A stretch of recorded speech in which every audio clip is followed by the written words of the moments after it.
Bom dia a todos. Cidadania digital, o uso da tecnologia de forma responsável por parte das pessoas. Em períodos de incerteza neste novo normal, novos desafios e antigos amplificados não faltam. Uns que são temáticas transgeracionais, como a desinformação, o tempo que passamos à frente aos ecrãs ou a privacidade dos nossos dados, e outros que afetam especialmente os jovens, como o ciberbullying. Bem-vindos à nossa mesa redonda virtual com o tema Cidadania Digital, Riscos Online e Desafios do Novo Normal. A opinião dos jovens. O meu nome é João Martins, sou estudante e investigador de Sistemas Inteligentes na Universidade de Coimbra e vou ser o vosso moderador, ou moderador desta conversa. Comigo vão estar 4 a 5 jovens líderes digitais com experiências e contextos super interessantes e que vão partilhar convosco as suas perspectivas, a sua opinião. Eu vou começar por dar uma pequena contextualização sobre que grupo é este dos líderes digitais. Os líderes digitais é uma iniciativa promovida pelo Centro de Sensibilização SeguraNet, da responsabilidade da Direção-Geral de Educação, que funciona também como o painel de jovens do Centro Internet Segura Português. O Centro Internet Segura Português integra a rede europeia de centros de internet segura, a rede InSafe, ao mesmo tempo que faz parte também da rede internacional de linhas de denúncia de conteúdos ilegais, ou a rede InHope. Ora, esta rede europeia de centros de internet segura promove a iniciativa Better Internet for Kids, que envolve jovens embaixadores de vários países da Europa. Eu fui um dos primeiros jovens a fazer parte deste grupo de embaixadores da juventude e tenho o gosto de poder contar com mais 2 colegas portuguesas que, entretanto, se juntaram a mim e que estão também aqui no painel desta conversa hoje. Mas sem mais demoras, vamos passar a conhecer estas jovens com o objetivo de captar nas suas realidades e experiências boas práticas e exemplos de sucesso na concretização de uma verdadeira cidadania digital. Nesta primeira ronda, o que eu vou pedir é que todas partilhem comigo e com quem nos está a ver o que é para vocês ser uma líder digital e qual é o impacto que acham que tem na vossa comunidade, ao mesmo tempo que me falam um bocadinho dos desafios que encontraram nessa vossa missão, dada esta nova realidade de ensino à distância em tempo de pandemia. Ora bem, connosco temos a Ana Rita, que pelo que nós tivemos a oportunidade de conversar anteriormente, teve um papel muito importante na adaptação ao mundo digital na sua comunidade, ou da sua comunidade neste novo período, certo? Boa tarde, Ana Rita. Boa tarde, certíssimo. Infelizmente eu só contactei com o projeto das líderes digitais este ano, mas fiquei muito contente por poder fazer parte e por ter sido uma líder digital no meu agrupamento e também nas várias atividades em que eu vou participando e que também tem um papel bastante importante nesse aspecto, porque nós jovens estamos sempre um bocadinho mais à vontade com estas novas tecnologias e difundirmos o nosso conhecimento com os outros é muito importante. Como líder digital, tanto eu como a minha equipa, eu acho que nós tivemos um papel extremamente importante, principalmente nesta altura da pandemia, porque nós tínhamos feito algumas atividades relacionadas com a segurança na internet, mas agora neste contexto de pandemia de ensino à distância tivemos que desenvolver alguns meios para facilitar o acesso à internet, não só por parte dos estudantes, mas também por parte dos professores, que fomos todos apanhados um bocadinho desprevenidos. Portanto, no que concerne a esta adaptação ao ensino à distância, nós tentámos desenvolver algumas plataformas para os alunos se informarem acerca dos perigos desta utilização cada vez maior da internet, das potencialidades que poderiam retirar dos vários programas que tinham disponíveis. Disseminámos bastante do nosso trabalho, tentámos estar em contato com os professores, ajudámos-los bastante a adaptarem-se a esta nova realidade das plataformas, das reuniões online. Desafios que enfrentámos foi não só termos trabalhos fora deste projeto, porque todos temos as nossas vidas, e foi um bocadinho difícil conciliar, porque nesta altura somos mais requisitados para fazer certas coisas, porque lá está, estando envolvidos num projeto desta dimensão, a nossa ajuda torna-se fundamental. Só que lá está, conciliar sempre a nossa vida com os projetos foi um bocado complicado. Mas eu acho que aquilo que retiro foi principalmente coisas positivas, porque eu acho que no fundo a aprendizagem foi um bocado bidirecional, porque para nós ensinarmos os outros também tivemos que aprender, e acho que isso foi o mais importante desta atividade, da minha função como líder digital, e acho que no fundo é isto. Foi uma experiência muito positiva. Para ensinarmos os outros temos que aprender. Excelente, excelente afirmação. Eu se calhar passava agora aqui à Catarina, e a Catarina tem um contexto internacional. Aliás, eu penso que ela está a estudar na Índia atualmente, e certamente nos vai dar aqui uma outra perspectiva. Sim, olá, antes de mais, bom dia a todos, e não podia deixar de agradecer à Seguranet e à DG pela oportunidade de estar aqui presente e à Virtual Educa Connect por organizar um evento desta dimensão e que nesta altura que vivemos assume, na minha opinião, uma ainda maior importância e pronto, não podia deixar de fazer isso. Falando um bocadinho de mim, eu sou a Catarina, e comecei neste projeto dos líderes digitais já há 5 anos, fui assim quase das primeiras ou a primeira fornada de líderes, e pronto, em Ilhavo, no agrupamento de escolas onde estudava, e é um projeto que de facto, por aquilo que a Ana Rita já esteve a falar e pelo que acredito que as outras pessoas vão falar a seguir, é riquíssimo e me apaixonou desde logo, tanto mais que neste momento sou uma também das embaixadoras do projeto europeu Better Internet for Kids, e uma vez que no ano passado, fui estudar para um United World College na Índia, onde me encontrarei em poucos meses, espero, decidi levar um bocadinho, porque estes projetos são tão importantes que ficam connosco para a vida toda, eu acredito, então decidi levar um bocadinho daquilo que é a minha paixão pelo mundo digital, pelas tecnologias, pela cidadania, tudo aquilo que tinha aprendido nos líderes digitais para lá, e neste momento coordeno um projeto social chamado Computers for All, que basicamente pretende dar a mulheres e crianças da Índia rural, de castas muito baixas, de condições socioeconómicas muito baixas também, que infelizmente não têm o acesso às tecnologias que está tão normalizado na sociedade portuguesa e em muitas outras sociedades, e portanto é esse um bocadinho o meu papel, dar esta oportunidade que lá não têm. Se calhar aqui não parece uma coisa com grande impacto, porque ensinar a utilizar os e-mails ou ter um computador disponível para que elas possam usar caso precisem de aceder ao e-banking ou essas coisas, parecem coisas muito básicas, mas a verdade é que estas mulheres, até à existência de projetos como este, tinham que andar 3 horas de autocarro para irem à cidade mais próxima para resolverem um assunto que à distância de um clique fica mais que resolvido. E, portanto, acho que é um bocadinho por aí. Infelizmente, com a pandemia, não posso dizer o mesmo que a Ana Rita, não tive a mesma sorte, porque como tive que regressar a Portugal e foi muito mais difícil manter o contacto e, portanto, não sinto que o meu trabalho lá tenha continuado a ter a importância que teve, se calhar teve, mas eu não tive a percepção desse impacto, mas pronto, tentei voltar um bocadinho para Portugal e tentar ajudar nesta adaptação às tecnologias neste novo contexto, e espero que tenha sido útil de alguma forma e pronto, vamos trabalhando assim. Certamente foi muito útil, Catarina, e parabéns pela iniciativa que estás a desenvolver. E isto é importante para refletirmos um pouco sobre as competências que os jovens têm e as oportunidades que eles acabam por criar para si próprios, mas também para a comunidade como um todo. A seguir temos a Joana. A Joana também já tem um contexto internacional e, aliás, a nível europeu, sei que tem estado bastante envolvida com outros jovens que fazem parte de outros centros de internet segura a nível europeu. Joana, boa tarde. Boa tarde. Eu sou Joana Martins, como já foi referido, sou líder digital pelo 2º ano consecutivo no agrupamento de escolas de Mira. Começo, se calhar, por responder à primeira pergunta, o que é para mim ser líder digital. Eu acho que os líderes digitais são, na verdade, mensageiros das mensagens direcionadas aos jovens, dos benefícios e riscos da internet, dos comportamentos a ter, os cuidados, mas também das mensagens criadas a partir das ideias e dúvidas dos jovens, que tentamos levar para que sejam aplicadas por criadores e administradores de plataformas, em campanhas de sensibilização, e tentamos ter o impacto que conseguimos. De uma maneira geral, num panorama normal, isto é feito através de palestras e reuniões, primeiro a nível local, para diferentes públicos, e depois ao nível nacional, internacional, por nós e por outras pessoas em vários países.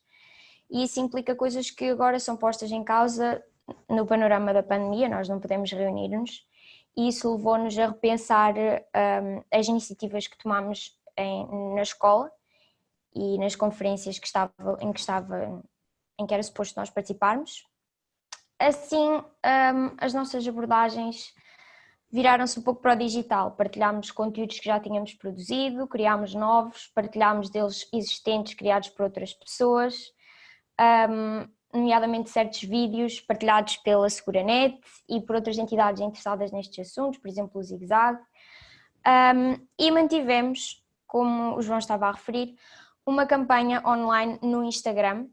Esta campanha surgiu no seguimento do CIF, Safer Internet Forum, onde jovens de diferentes países da Europa se juntaram para discutir este tipo de matérias e no final nós quisemos manter uma ligação, prolongar o fórum e manter esta influência partilhando a nossa perspectiva relativamente a diferentes assuntos relacionados com segurança online.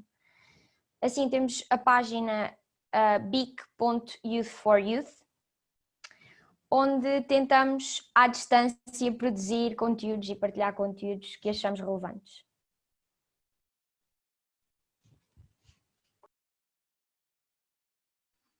Obrigado, Joana. Muito interessante colocares essa nota sobre os desafios que surgiram e o teres de virar para o digital agora no período de pandemia. Porque daquilo que eu sei, a Marla, que vai falar já a seguir, teve aqui a tarefa heroica de ela, junto com a sua equipa, chegar a 74 turmas da comunidade. Marla, como foi esta experiência, para além das outras questões que eu lancei inicialmente, mas gostava especialmente de ouvir quão desafiante e, ao mesmo tempo, acredito, tão gratificante foi essa experiência. Boa tarde.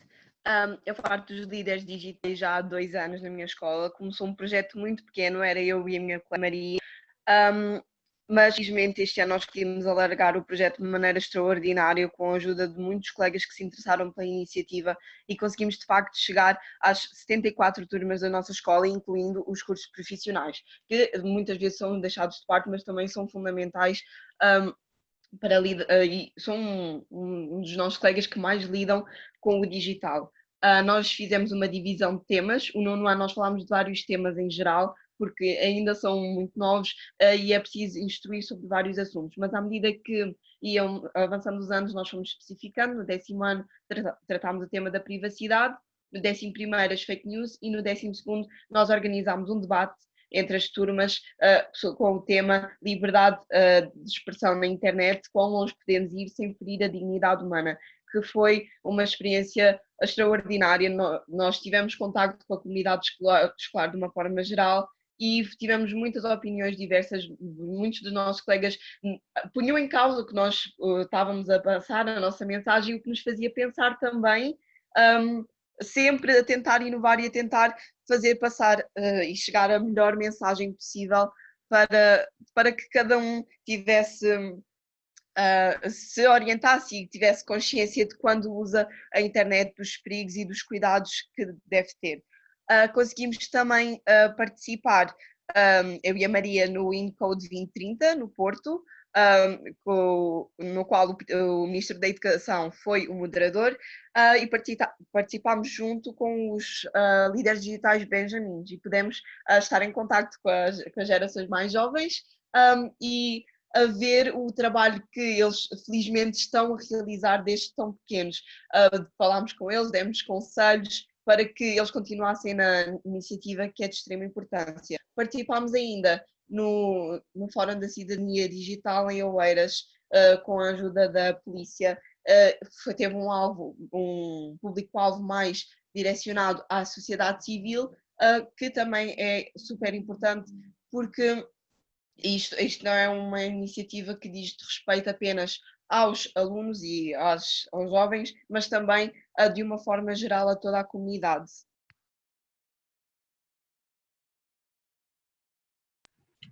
É verdade, e com muita certeza, mas ainda assim com muita certeza acho que a opinião dos jovens é muito válida e muitos parabéns desde já pela iniciativa e pela concretização, não é, de um desafio tão grande como chegar à escola toda, mas também noutros âmbitos e noutros domínios. Eu penso que esta primeira ronda fala por si quando garante a qualidade de todas as que estão aqui a participar e intervir, e ao mesmo tempo já serve de exemplo das excelentes iniciativas que ao nível da comunidade e a nível até extra-comunidade vocês estão a desenvolver. E desde já os meus parabéns por isso. Enquanto antigo membro do painel de jovens, também gostava imenso dessa parte de chegar à comunidade. Aliás, continuo a dar palestras aqui a nível nacional e também às vezes a nível internacional, e vejo também a nível pessoal o quão gratificante isto é, e acho que isso através dos vossos testemunhos fez transparecer. Nesta segunda fase da nossa conversa, o que eu gostaria era então nós focarmos neste tópico da cidadania digital. E para isso eu trazia, apesar de existirem diferentes domínios e diferentes hipóteses de discussão, até a Marla estava a falar de alguns há pouco, o que nós identificámos seria termos aqui uma conversa sobre pelo menos três tópicos sobre cidadania digital. Eu se calhar começava sobre o desafio da desinformação. Acho que faz só sentido referir que estas questões relativas à cidadania digital se encontram integradas ao nível do currículo nacional através da Estratégia Nacional de Educação para a Cidadania e também nas orientações curriculares para o primeiro ciclo nas disciplinas de TIC. Mas o que eu gostava mesmo era de colocar algumas questões em concreto à Catarina e à Ana Rita sobre, durante este período de confinamento, ficámos expostos a muitas notícias. E o que eu gostava de ouvir era se identificavam que este excesso de notícias podia ser, de certa forma, levar à desinformação. Porque os jovens têm aquele estatuto de que não veem telejornais nem televisão em direto, e o acesso que têm a notícias é feito por canais ditos não convencionais, ou ditos horizontais, na medida em que quem partilha e quem consome tem a mesma capacidade de difusão e transmissão de informação. Será isto uma vantagem para vocês ou um desafio no contexto da desinformação? E depois eu se calhar deixava-vos dar aqui a vossa opinião e gostava de vos colocar a questão sobre quem poderia, na vossa opinião, vir a explorá-la como vantagem ou resolvê-la, caso seja desafio. Mas isso, se quiserem, eu depois reformulo consoante os vossos feedbacks. E vamos aqui ver. Quem tiver vontade de começar pode. Não comecem as duas ao mesmo tempo. Eu acho que posso começar. Relativamente à primeira parte do grande volume de informação, é assim, eu acho que as coisas são muito polarizadas, portanto, tem vantagens, mas também tem muitas desvantagens. A vantagem é que nós temos acesso a muitas coisas, portanto não nos podemos queixar de dizer eu não faço a mínima ideia de porque é que isso acontece, ou porque, por exemplo, agora com a questão de Covid-19, o que é o Covid-19, como é que se transmite, pronto. Nós temos muito acesso à informação, portanto, toda essa informação permite-nos ser um bocadinho mais conscientes, impedir a propagação do vírus. Neste contexto de pandemia, eu acho que foi importante termos acesso a um grande volume de informações. O reverso da moeda é precisamente nós temos que fazer a seriação daquilo que é válido, daquilo que é fidedigno e daquilo que não é. E isso tornou-se um grande desafio, porque tivemos muitas fake news, houve atentados à ciência com essa difusão de informações tão dúbias, que suscitaram tantas dúvidas, e eu acho que o maior desafio foi mesmo fazer a seleção daquilo que nós podemos levar em conta e ter em consideração e daquilo que nós devemos descartar e pronto. E depois também não ajuda quando grandes guias da humanidade dizem coisas não... Pronto, não vou alongar muito sobre isso, mas tornou-se complicado fazer essa seleção e acho que isso foi o maior desafio.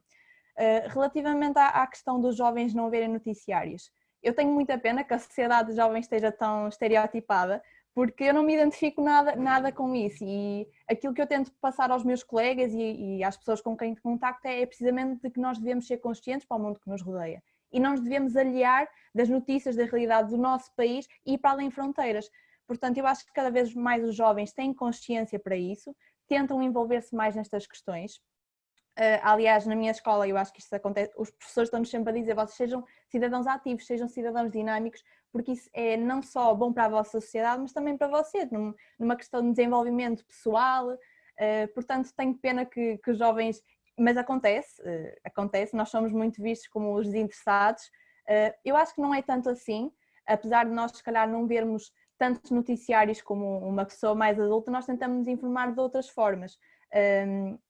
E eu acho que essas formas não tão convencionais de informação devem ser exploradas, porque têm potencial para crescer e para, se calhar, até serem mais positivas do que aquele formato mais, não diria mais ortodoxo, mas se calhar aquele formato mais clássico de difusão de notícias, de dar notícias. Acho que é um bocadinho nessa linha. Catarina, o que é que tens a dizer sobre isto? O moderador não pode intervir, mas está cheio de vontade. Acredito que tu também queiras reagir. Sim, sem dúvida, e torna-se difícil porque a Ana Rita disse muitas coisas muito importantes e, portanto, tentando se calhar trazer uns pontos um bocadinho diferentes para esta questão. Eu acho que, de facto, esta pandemia vem-nos trazer aquilo que muita gente já acha há muito tempo e que é a minha opinião, que é nós, enquanto humanos, temos uma necessidade extraordinária de segurança. E tudo aquilo que nós tenhamos a sensação de que está fora do nosso controle e que nós não temos conhecimento suficiente causa-nos, de uma forma geral, assim, um bocadinho de incómodo. E podemos ver isto desde que somos pequenos, com tudo aquilo que os nossos pais nos dizem, é quase lei, porque são aquilo que nós vemos como uma fonte de autoridade e, portanto, dão-nos a segurança de que nós necessitamos para continuar com o dia-a-dia. E, portanto, a verdade é que nos apareceu um vírus do qual ainda se sabe muito pouco, quer a ciência, a religião, quer que seja que as pessoas decidam acreditar em, não tem informações quase nenhumas e, portanto, ficamos com demasiadas perguntas, poucas respostas e esta nossa segurança que nós necessitamos para manter o dia-a-dia fica um bocadinho abalada e, portanto, surge uma oportunidade de negócio imensa, na minha opinião, que é para as fake news, porque vêm dar-nos resposta àquilo que os meios tradicionais de informação e as notícias, de uma forma geral, não nos conseguem dar, porque, de facto, não há informação sobre isso. E, portanto, esta desinformação vem-nos também apelar às nossas emoções e ao nosso conforto, e isso faz com que tenhamos ainda mais vontade de partilhar com o mundo e, portanto, mesmo inconscientemente, somos quase máquinas de propagação de tudo isto. E a verdade é que a internet é uma forma fantástica de fazer isto, porque praticamente não existem fact-checkers e, portanto, a informação passa de uma forma muito livre. Se bem que, neste contexto de pandemia, isto viu-se também nos meios tradicionais e por isso não sei até que ponto é que o acesso à informação praticamente exclusivamente através da internet seja uma coisa tão negativa, porque lembro-me de uma notícia que deu em imensos canais internacionais à partida fidedignos, que era, por exemplo, que o tipo de sangue que nós temos pode influenciar ou não a forma como somos infectados ou afetados pelo vírus. E de facto isto era um estudo científico e gosto muito de pôr aspas neste científico porque, entretanto, como aluna curiosa e de ciências e tudo mais que sou, fui pesquisar e percebi que de facto o estudo tinha sido feito em apenas 30 pessoas do mesmo hospital, portanto qualquer pessoa que saiba minimamente de ciências percebe logo que isto é tudo menos informação válida científica, mas uma vez tinha sido assinado por cientistas estava a ser passado como informação quando na verdade não é mais que desinformação. E, portanto, eu penso que, neste sentido, traz a quantidade imensa que existe, tanto de informação como de desinformação, traz muitos desafios. E, para mim, a única resposta para isto que pode ser dada a todos estes desafios é a educação. Não sei por quem, mas sei que a educação é precisa. A educação para as TIC, para percebermos que as fontes são importantes e para compararmos a informação antes de acharmos que aquilo são, de facto, notícias.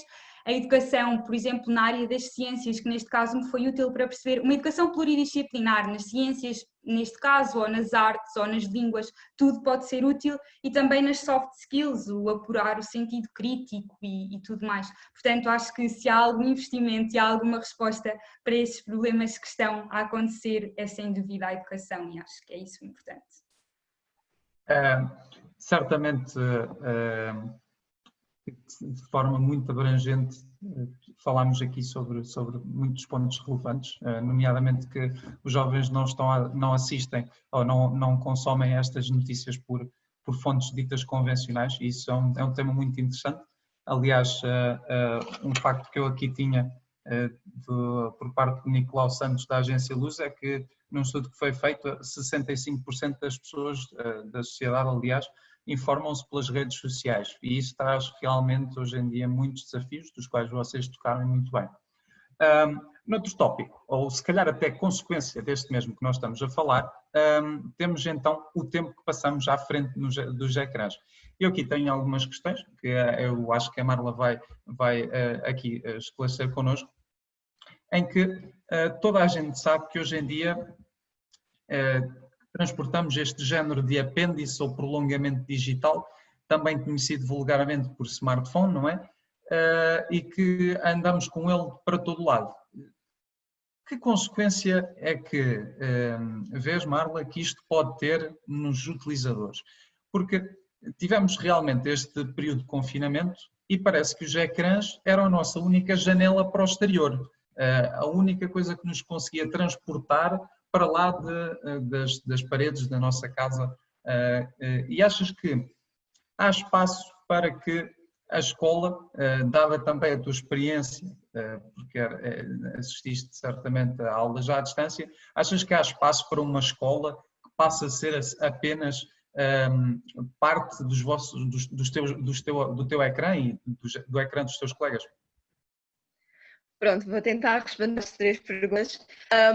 Nós principalmente estamos numa fase em que nós vivemos tudo muito intensamente, são períodos curtos, mas muito intensos, que nos fazem sentir a maior euforia de sempre, e eu acho que é por isso que nós recorremos tanto ao telefone, porque é uma maneira de estarmos sempre atualizados também, não só de notícias, mas também com os nossos amigos, com todos os nossos interesses à nossa volta, mas e portanto pronto, é como disseste, um apêndice que nós sentimos a extrema necessidade de levar connosco a toda a hora. É indispensável neste momento. Eu acho que é uma das maneiras de olharmos para o exterior nesta época que nós estivemos em quarentena, mas não a única. E eu acho que também existe a necessidade dos jovens procurarem outra forma de outros interesses, outra forma de se ocupar, apesar de que o telefone, pronto, a distância do clique, temos tudo o que nós precisamos. É inevitável dizer que não há volta a dar e que o telefone veio para ficar e que vamos nos tornar cada vez mais dependentes dele, porque dá para fazer tudo. Posso ler um livro físico, mas também ao mesmo tempo existe já o e-book que me permite ler através de um tablet, de um telefone ou de um computador, o que é extremamente, pronto, dá-nos muito jeito. Agora, sobre a escola, eu acho que é muito difícil tornar-se a escola tornar-se digital, porque nós precisamos do contacto com as outras pessoas. Este método não é precisamente o mais eficaz, porque nós, como seres humanos, como seres sociais, precisamos de estar com outras pessoas, comunicar, ver a pessoa pessoalmente e tanto para perceber as reações da pessoa, para perceber as expressões faciais, e pronto, eu acho que não era exatamente uma solução de tornar a escola o ensino à distância. Porém, eu acho que é necessário introduzir as tecnologias na escola para modernizar. Eu tive aulas em que os professores permitiam que fosse utilizado os telefones, utilizado computadores ou tablets, porque é de facto inevitável, a informação hoje está toda na internet, e eu acho que nos ajuda a dar-nos um senso de responsabilidade porque sim, introduzir, por exemplo, a ideia de introduzir tablets em vez de livros, de manuais escolares, traz uma responsabilidade principalmente para os mais jovens, porque nós ficamos com a ideia, oh meu Deus, uma criança de 6 anos que entra agora na escola não está preparada para ter esse tipo de responsabilidades, mas é uma questão de nós confiarmos nele e darmos o crédito que eles têm. E, portanto, eu acho que é fundamental também, como eu já tinha dito, inserir estes métodos e que nós só ficamos a ganhar porque as tecnologias, apesar de poderem prejudicar, não estão, também podem ser utilizadas e vistas como uma vantagem. É verdade. E é muito interessante falar desse conceito de responsabilidade, porque no que toca à cidadania digital, lá está, os desafios acabam por aparecer quando essa responsabilidade fica assim um bocado colocada em causa. E num contexto muito próprio, ou se calhar até mais específico dos jovens, surge-nos então a temática do ciberbullying. Em Portugal existe o Plano Nacional de Prevenção e Combate ao Bullying e ao Cyberbullying, designado Escola Sem Bullying e Escola Sem Violência, e existe também uma linha de apoio, a linha Internet Segura, com o objetivo de apoiar as crianças, os jovens, mas também os pais e o resto da comunidade educativa, quando surge um problema, quer seja de cyberbullying ou outro, no contexto digital, que não conseguem resolver. E agora, para falarmos um bocadinho sobre cyberbullying, eu ia então desafiar a Joana a refletir sobre esta questão. Neste novo normal, como já vimos, passamos muito tempo à frente dos ecrãs. Podemos inferir que, será que o cyberbullying é um problema que se intensificou, dada esta realidade? E, ao mesmo tempo, quais são as recomendações que nós podemos fazer a professores e outras partes interessadas que têm um papel ativo na mitigação dos impactos desta realidade, mas que agora se veem confrontados com novos desafios, como dar estas aulas à distância, não terem a proximidade de chegar aos seus alunos e aos jovens da forma que era possível antigamente. Joana. Então vamos começar, se calhar, pela vertente da análise, não é? No contexto da pandemia, é facto que passamos mais tempo em casa. Quem não passou devia ter passado. Em frente aos ecrãs. E sim, isto terá tido, provavelmente, um impacto nas práticas de ciberbullying, que nós imaginamos que tenha sido o aumento. As pessoas estão mais tempo em casa, têm mais tempo livre, o chamado aborrecimento, uma maior frustração pessoal, vinda das situações de tensão que nós vivemos, e não sendo isto justificações que normalizem os comportamentos de ciberbullying, são fatores que nos levam a compreender a situação e a ter, se calhar, uma nova perspectiva que nos ajudará a combatê-la. Por outro lado, há sempre algo bom no meio disto, e o que se terá notado foi o aumento da proximidade dentro da família e da identificação dos casos de cyberbullying, ou seja, aumentou o número de casos, mas também terá aumentado o número de reportes e de tentativas de resolução destas situações, o que nos deixa obviamente contentes pelo funcionamento das ferramentas que existem para este fim. Relativamente aos meus conselhos,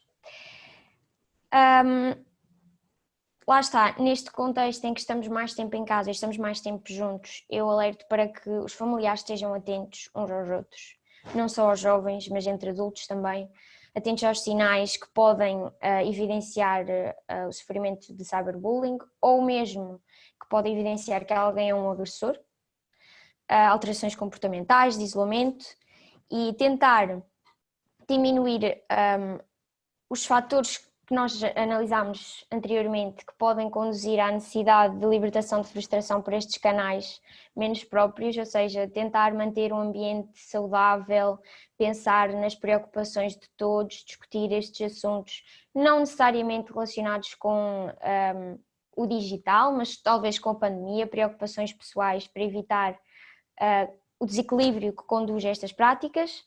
Por outro lado, estar envolvidos na vida digital, os pais na vida digital dos filhos ou familiares, não de uma maneira invasiva ou exaustiva, mas numa cooperação em que haja um auxílio mútuo. Ou seja, as dúvidas dos adultos relativamente a um aspecto mais técnico ou que é mais intuitivo para os jovens, pode ser respondido por estes, e as dúvidas comportamentais dos jovens, talvez relacionadas com aspectos cívicos, que podem ser respondidas mais facilmente pelos adultos que têm maior sensibilidade e sensatez.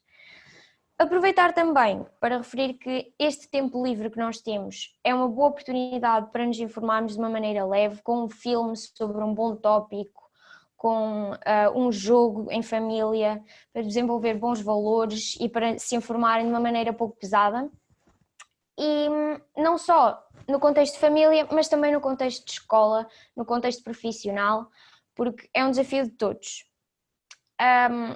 Reforço mais uma vez a existência de ferramentas para combater estes problemas, como o João já referiu, a linha internet segura, o reporte nas plataformas, e deixo o desafio na linha da pergunta o que é que os professores podem fazer, o que é que os alunos, o que é que as escolas podem fazer. Deixo o desafio para se juntar à iniciativa Líderes Digitais, para eles próprios terem um papel como o nosso na disseminação de informação, em espalhar o que nós vamos aprendendo e terem um papel ativo no combate a estas situações.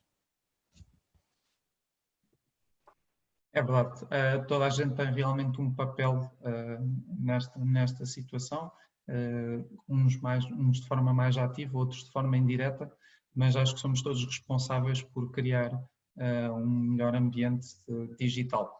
Trazia, portanto, agora para terminar, um tópico que é abrangente destas diferentes realidades que nós viemos aqui a discutir, que é a privacidade dos nossos dados. E a forma como estamos no digital nem sempre nos chama a atenção para a quantidade de informação que partilhamos com os restantes utilizadores e até com as próprias plataformas e serviços que subscrevemos, seja isto numa rede social ou numa plataforma de compras online. Isto é muito interessante de ligar, por exemplo, por um lado, com o tópico da desinformação, onde os nossos gostos acabam por refletir em algumas notícias, em alguns conteúdos selecionados que são escolhidos de forma, através de um algoritmo, e que passamos a consumi-los porque uma máquina aprendeu os nossos gostos. Ou, por exemplo, quando falávamos no tempo dos ecrãs, a capacidade que os dispositivos hoje em dia têm para nos notificar quando não estamos a utilizar para gerar mais tempo de consumo. Ou lembrava-me agora das plataformas de streaming que estão altamente treinadas para perceber aquilo que nós gostamos, para vermos só mais aquele episódiozinho. Será que isto, eu pedia num minuto muito rapidamente para encerrarmos a conversa, se calhar pedia um minuto a cada uma. Isto dá-vos pesadelos durante a noite de saberem que existem algoritmos que podem, de certa forma, manipular as vossas decisões porque vos conhecem tão bem quanto se calhar vocês próprios. E até às vezes atrevo-me a dizer, a conhecerem um bocadinho bem demais porque sabem aquilo que vocês vão querer consumir no futuro. Há aqui uma esperança no futuro para fazer a sociedade mais consciente do valor dos nossos dados. Não sei, aqui quem quiser desbloquear o microfone e falar está à vontade. Vamos só aqui tomar mais um minutinho a cada para então encerrarmos a conversa.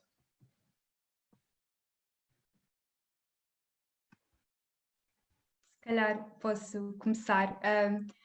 Isto para mim é um bocadinho um pau de dois bicos, como se calhar tudo, porque se por um lado chega a ser assustador saber que uma máquina, como estavas a dizer, João, conhece-me tão bem ou melhor do que eu a mim própria, por outro lado dá muito jeito e adoro que isso aconteça, porque quando começo a fazer uma pesquisa sobre uma coisa, depois chega a uma altura em que deixo de ter que pesquisar, porque a informação já vem ter comigo de uma forma automatizada.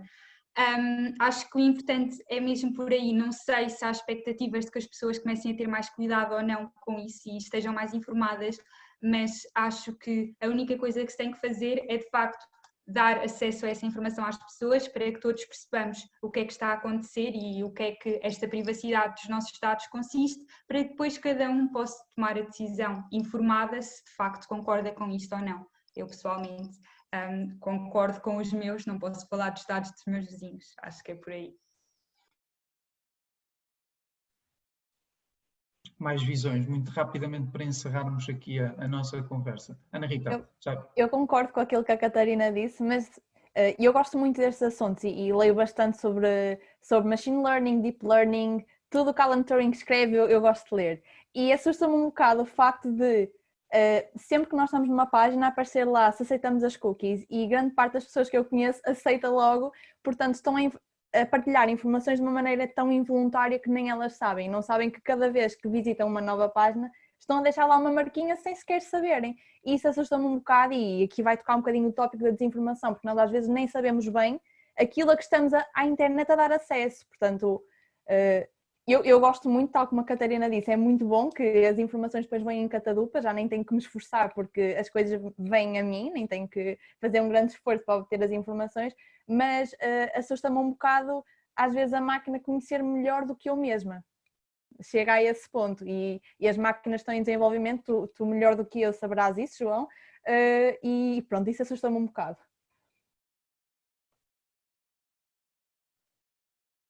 Eu acho que é uma situação que nós devemos ter bastante atenção, porém não devemos ficar alarmados com isso, não é? Está tudo relacionado com a educação, há vários livros, citando 1988, George Orwell, em que eles nos chamam a atenção para esses perigos eventuais, mas se educarmos, se tivermos nós, líderes digitais, a fazer o nosso trabalho para consciencializar os nossos colegas, os jovens, os adultos, toda a comunidade, eu acho que que acaba por trabalhar a nosso benefício. Temos é que informar a população de uma maneira geral. Eu não tenho muito a acrescentar, já tenho de concordar com vocês, não é um tópico em que eu esteja totalmente como a Ana Rita, não é assim a minha praia, mas sim concordo que é quase inevitável. Se nós queremos informação, é muito difícil chegarmos às coisas sem darmos algo do nosso lado. E, ou seja, é um mal necessário, mas só é mau até certo ponto, e sim a informação é um caminho para combater as possíveis consequências negativas. Muito obrigado. Eu coloquei-vos precisamente esta questão e não tentei de forma alguma prever as vossas respostas, mas a verdade é que me ajudam bastante a terminar esta conversa. Pelo vosso tom, pela vossa maneira como expressaram uma dificuldade ou um desafio que eu até coloquei de certa forma mais negativo, a realidade é que no contexto digital vão continuar a existir imensos desafios, mas que, como vocês salientarem muito bem, existem certamente vantagens que todos nós devemos aproveitar. Estas conversas são muito importantes porque transparecem toda a opinião, toda a perspectiva dos jovens na identificação não só dos problemas, mas também de forma ativa na capacidade de os resolver.